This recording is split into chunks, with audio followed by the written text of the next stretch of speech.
За хай зүрхнүүд минь ээ удаан хүлээлгсэн Сакамотогийн өдрүүдийн парт 2-ын 6 7 дугаар ангиудыг өнөөдөр нэгтгэхэд ярьж өгөхөөр бэлтгэлээ. Шууд эхэлцгээе. Нилийн том тулаан болсны дараа мэдээж цэвэрлэгээ хийлгүй яах вэ? Алуурчдын холбоонд маш том хохирол үүссэн учраас нэмэлтээр орон тоогоо нөхөх нь гарцаагүй гээл Шишиба Осарагийн хоёр тэнд очсон байдлыг бас харж идэг. Мөн ойр дэрийн Канагүрийг дуудана гэсэн шүү юм ярьж байхад нөгөө талд нэг тийм балгасархуу газар буг Кашима Гакугийн тасарсан гарыг ойж байна хүй.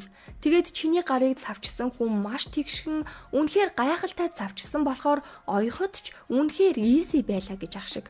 Цаанаас нислаар бүү санаа зовоо Гакухан минь Такамуратай тулалдаад амьд гарсан хамгийн анхны хүн нь чи шүү дээ.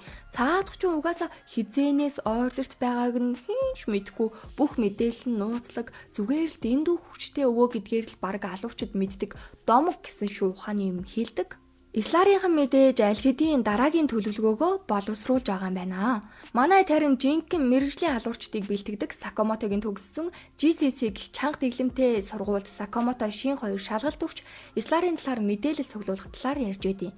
Тэр боловсролын байгууллага нь 1000 гаруй суралцагчтай 35 багштай суралцагчдын 80% нь эрэгтэй гэхдээ яг үндэ сурж байгаа хүмүүсийн 10% нь л төгсөж алуурчны үнэмлэхтэй болдог бөгөөд үлцэн хүмүүс нь шантарч дундаасаа гарч зарим нь шалгалт бэлтгэлийн үеэр өгдөг гэх мэдээлэл байдаг юм байна. Ингээд GCC-д шалгалт өгөхөөр явлаа. Онгоцонд байгаа бүх зорчигчид алуурчин болох гээд шалгалт өгөх гэж байгаа хүмүүс байдаг. Гол нь манай Сакамото таргалсан болохоор хуучны домог байсан ч бараг л хүмүүс танихгүй болохоор ийм амархан ер нь бол орсон гэсэн үг. Гэхдээ басаж болохгүй ээ. Шалгалтууд нилээн хүнд юм шиг байсан. Сакамото маань сайхан идэж сууж идэл Kill Baby гэд 5 дахь удаагаар шалгалт өгч байгаа гар ирсэн. Та нар шиг анхлан суралцагчид ийм байдیں۔ Анхаасаа юм сурчав. Шалгалтын өмнө үлэн баймаа гэж сургаал айлдаж агаад явцдаг шүү. Тэнд бас нэгэн шин сонирхолтой дүр гарч ирсэн нь энэ охин буюу Акира. Акира энэ шалгалтаас үнэхээр их айж сандарч байгаа нь царайн дээр нь илт. Ингээд байж идэл онгоцон дотор ихний шалгалтыг авахар болчлоо хөөрхий. Онгоцон дотор байгаа 360 хүмүүсийн зарим нь шүүгч бөгөөд тэднэрт GCC-гийн тэмдэгтээ тусгай сум байгаа учраас шүүгчдийг олж сумыг нь булаах даалгавартай олчдөг. Сумыг булаах үедээ хин нэгнийг алсан ч болно. Бас бүх зорчигчдод рандомоор сонгогдсон зэвсгүүд бууж ирнэ. Шин тутаг Акирад буу байна. Тэнд ч өстө би лүгээ дайраад нэгээ бүр алаад эхэллээ шүү. Тэгсэн Kill Baby хөөе балаа авгаа минь би яаж ийм зүйлээр тулалддیں۔ Гэл ууралсан биш балаа авгаа авснаа. Дайлжээтлэн тогооны усураар алгадаад сэтгэл байвал өвсөөрч хүн ална гэдэг юм шүү бараг. Тэнд бас нэг масктай бацкан байх бөгөөд алсан хүндээ бараг хүрх төдийдэл гараа ариутгаад бохир зүйлээс харшилдаг нэг тийм травма таггаар байдیں۔ Акира маань өөрт оногдсон буугаач яаж ашиглахаа мэдгүй хаасайгүй сум алднаа. Тэгтэл манай Сакамотод зэвсэг гэд үзэг өгсөн байдаг за. Цаадах руу ч ойлгохтой зэвсэггүй гэд нэг гар дайрсан биш. Үзгээрээ хит алгадаад ухаан алдуулсан чи бүгд шок. Чи хийм бэ? Яар амар юм бэ? Энэ бүдүүкэл бараг шүүгч болж таарлаа гэд дайрцгааж эхэллээ.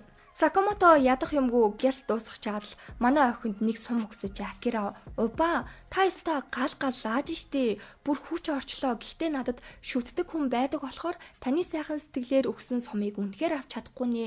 Уучлаарай" гэд дүрс шилжинэ. Тэгсэн нөгөө маск зүүцэн бацкан чинь нэг шүүгчийг бараг алгаж чинь шин ирж аварсан ч хөөе хөгшөө ахаа бити гай болоодэй л гэж ин шин уурлаад хөөе би 21-тэй шүү гэсэн чи нөгөөх нь хөөе би 14-тэй тэгэхээр яаж ч бодсон авах байна гэд манай хоёрын тулаан хэллээ. Удалгүй бактери сайдаг болохоор дахиад өөрлөгөө ариутгагч цацаад л за тэгэхээр энэ цэвэрч гэх юм уу масктай бацканыг мафу юу гэдэг. Шин энгийн хүчээрээ үзээд угаасаа бараг ялагдах гээд байгаа болохоор шин шууд л нөгөө хүчээ ашиглаад хөдөлгөөнийг нь урьдчилж мэдээд жинхэнэ дайралтуудыг хийснээр мап буюу шок. Яагаад гэж шин Исларда хийсэн тулаанаас хойш их зүйл бодсоор энэ шалгалтад оролцсон гэсэн даруйдаал одооноос эхлээд Сакамотог ямар нэгэн байдлаар татад чангааж асуудал тарихгүй өөрөө хүчтэй байх ёстой гэж өөртөө амлалт өгсөн юм байна. Тиймээс ч одоо ингээд мафо юутай ганцаараа тулалдаад өөрийнхөө хүчээр шалгалтандаа заавал тэнцэнэ гэсэн зорилготой. Мафу юу дахиад дайрсан ч ямар ч амжилт олохгүй. Ингээд ерөнхийдөө бууж өгсөн гэсэн үг. Арай гэж олж авсан сумыг нь авсан чинь гинэт байдгаараа мафу юу нь уйлаад тэнэг ах та яаж муу дүүгээ гэд саяхан л манай шинийг алах гээд байсан байж яалтчгүй жаах юм аа жаах юм. Сүүлдээ ч бүр энэ хоёр зовлон жаргалаа яриад дүүн харин заавал энэ сургуульд тэнцэж ордерт ормоор байгаамаа гэл сайхан хов базж итл гинэт дээрээс нэг дарваас юм тийм ээ. Энэ мөчийг л хүлээж байлаа. Энэ бол цөөвөр чонын дайралт гэж хэлж дуусаагүй байхад Шимэн дарвааныг нэг балбаж аваад агаан дүү ордерт ормоор байх юм бол химжээшгүй их хүчтэй болох хэрэгтэй гэд нэг сумаа өгөөл Жинка ах шиг зан гаргаад явна штэ. Тэгсэн маф уу өгсөн сумыг нь голоод агаа энд нус наалтсан байна өөрийг өгчих энэ төр шин уурлсан ч чаваас тэгээд солиод өгж байгаа юм л та. Нөгөө талд нь Акира маань хүн ч онож чадахгүй байгаач өөрийгөө хамгаалаад хит сайн галж гин. Хажуугаас нь Сакамото сайхан гоймоо идсэн шигэ алив бууга өгж да ингэж ийм техниктэй буудах хэрэгтэй гэл хоорондоо танилцж идэг шүү. За гэтэл энд нилээн онцгой хувцастай камер барьсан залуу гарч ирнэ.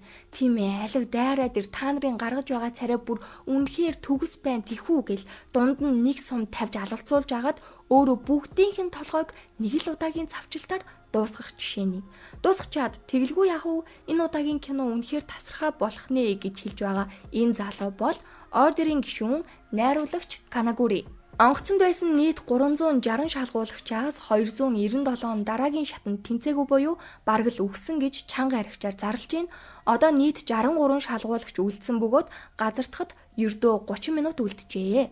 Мапуюу зайлуул шиний чадварыг гайхширсан Муясын бүр яв гэд ахад нойтон амуу шиг дагаад сүлдээ манай хоёр чинь хэрэлдээд байж итл алдарт Канагури найруулагч цаа хоёрыг чинь камераараа биччихсэн ирж байна. Шин хараад шууд л пүү Канагури найруулагчудаа мөн үү гэсэн чинь Мапуюу таньдгүй. Канагури бол Murder фильмийн үүсгэн байгуулагч, найруулагч, зохиолч, зураглаач, хувиргагч, алуурштын киноны сууд ухаанд нь дэлхийд бүр мээр олон шүтэн бишрэгч фэнүүдтэй алуурштын киноны үндсэн суурийг тавьсан хүн гэдгийг сайхан тайлбарлаж шин хэлсэн чинь шүлсээ үсрэглээгээд Мапуюу тоож байгаа ч юм алга. Явья агаа кинонд ямар ч утга учир байхгүй гэсэн үгийг Канагури сонсоод зүрхэн зүсэгдэх мэт болж киног үл хашаасан хямгаагч ална гэд шууд дайрна. Энэ үед шин хүчээ гаргаж хамгаалах гэсэн ч юун шиний хүч байтугай эвгүй гараадын ашгүй Сакамото ах маань ирж аварж байгаамаа. Ингээд Канагури пүү өөхөн бөмбөг юун аллах хүн хараад бараг өхөөртгөр юм байна чи гол дүр болчих гэснэ Акира дээр ирээд би бодлоо өөрчлөлөө чи гол дүр бол гэж хэлээд нисгэгчийг буудаад алдсан баларсан. Онгоц жолоодлогогүй болж унахад бүгд байрнаасаа наашаа цаашаа болж сандралцсан ч Канагури камера барьцаан одоо л жинхэнэ зураг авалт эхэллээ гэсэн байж идэг. Ямар сайндаа Акира барих юм болтгүй Сакамотогийн хацраас барьж интэр. Канагури дэмж гисэн дэндүү уйдгартай байсан болохоор онгоцыг хоёр хэсэг болгож шалгуулагчид доошоо унсаар. Багш нар харин энэ үед маш мэрэгэн санаа бодож олох бөгөөд одоо шууд шалгалтын 2 дугаар үеийг эхлүүлдэг. Тэгэхээр амьд газар даад өөртөө нэг сум авч чадсан шалгуулагчид тэнцсэн гэж тооцохор болж байгаа. Мэдээж бүгдээр газар руу унж байгаа болохоор зарим нь өвтлээ сандарч, зарим нь газар дах хүртэл хэр их хугацаа байгааг тооцоолж байна. Нөгөө эднийхээ айж үхэх гэж байгаа царайг харин Канагури камераараа бичээл их л сэтгэл өндөр байх шиг. Сакамото ямартайж Канагуригээс алдсан сумаа эргүүлж аваад авчирсан хормогчороо аюулгүй буулт хий гэсэн ч бүтсэнгүй. Акира харин босд нь бүгд л хичээж ахад би ч гэсэн чадах зүйлээ хийнэ гэд өөрийнхөө хамгийн сайн чаддаг зүйлээ бодсоч юу угаалга, цэвэрлэгээ бас юм оёх байдیں۔ Ингээд бүгдийг нь хувцаа тайлаад өгжий гэж гуйгаад цугларсан хувцнуудаа бүр хормын дотор маш нимба гихчин оёод буултаа илүү зөөлхөн болгох арга сэдсэн байх нь. Хурд цаарсан учраас гайгууж бүгдээрээ ус руу орчдөг даанч Акира сэлж чаддгүй юм байна. Авралын бурхан Сакамото ах маань баатар шиг ирээд лаврын шүү дээ. Ингээд 2 дугаар шатны шалгаруулалтад бүгд амьд үлдэж тэнцэж чаддаг. Акирагийн хурдтай нимба оёх чадварыг харин Сакамото маш их гайхаж Акираг яг хийн болоо гэж бодсоор.